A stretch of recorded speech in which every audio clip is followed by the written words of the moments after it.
Who is he? We know he's a striker. We know he's from AC Milan, but we need to know a little bit more. So we're going to look at a bit of game footage, some goals, some stats. And with my pal Jason here, we're going to be looking to find out as much as we can about this player. So between myself and my pal, we're going to be asking Carlos Bacca, who are you?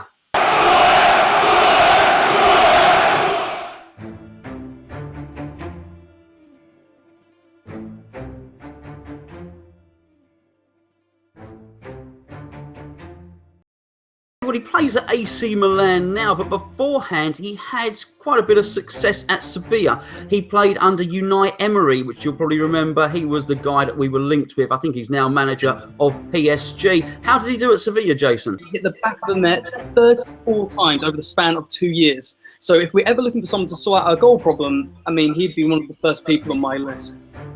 Well, yeah, I'm just looking at the footage here. He seems to be staying central a lot of the time. He doesn't seem to be sort of drifting out wide in the way that Sacco would do. I mean, what type of a striker is he? Have I got that right? Oh, absolutely. He seems a bit more of a poacher, a bit of a fox in the box, like maybe sort of like an exotic Michael Owen of sorts. You never see him really drifting onto the sides. His primary role is stick in the middle, get in those positions, poach, and just sniff out any sort of chance, any scrappy sort of layabout, kicking about in the area. He will capitalize and be all over it. I mean, he has won back-to-back Europa Leagues from his time in Sevilla, and before then he was hitting the back of the net in Belgium and Italy. So he's proven across a whole broad European leagues. Yeah, I mean, looking at, we just saw his stats there. He's a small guy though, is he? 5'11", so obviously he can pose a bit of a threat in the air. Well, absolutely. Well, we never really know how he's going to get on until he gets into the physicality of the Premier League. But you can see it in yourself. You don't need to be a big, tall, 6-foot man mountain to succeed in the Premier League. I mean, you look no further than, Sergio Aguero. Jermaine Defoe, I think, is probably the epitome of that. He's just a fox in the box, small guy. If he just snuffs out the right place, and he's got a hell of a shot on him. Yeah, you say a hell of a shot. A lot of these are looking like right-footed efforts, Jason. A goal's a goal either way. I mean, if you're utilizing your right foot, you don't necessarily need the left that much. I mean, look at Arjen Robben. He's made a career out of using his left foot.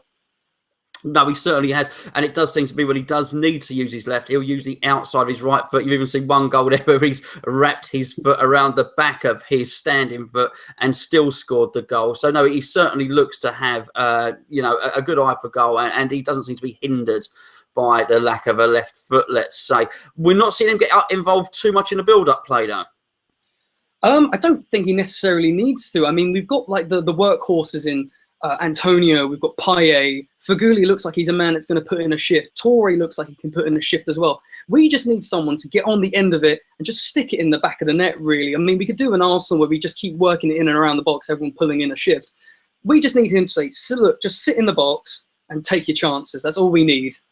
Well, that's very, very interesting you say that, because we look on the same graphic there and we do have players that can supply him with the ammunition. If he is the fox in the box, the poacher, as you say. I mean, surely players like Payet, Feghouli, obviously we've signed Gürkan Torre from Besiktas, and we have Lanzini. He's going to be at the Olympics, of course.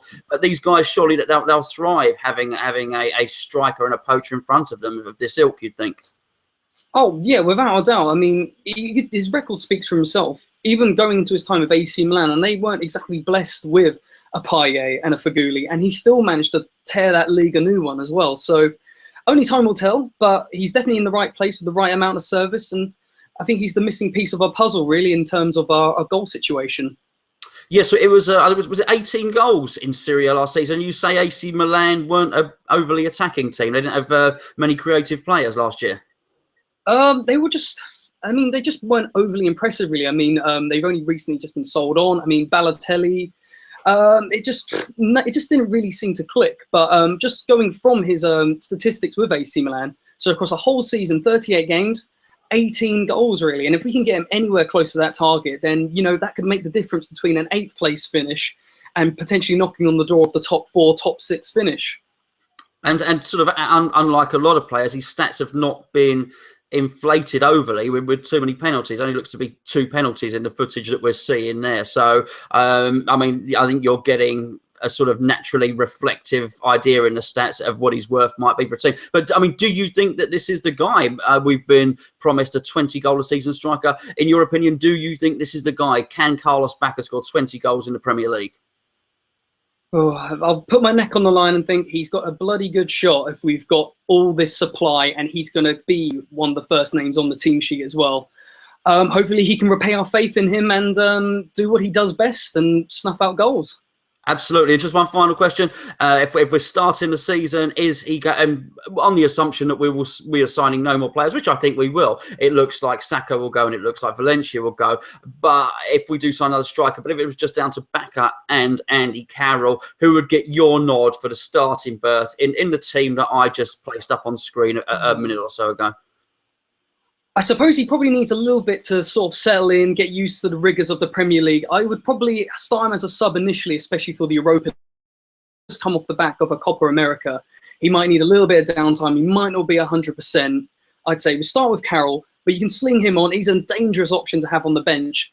60 minutes in, where the heads and the legs start to tire of defenders, he will be a terrifying option to come, to bring on from the bench initially to then work his way into the first team.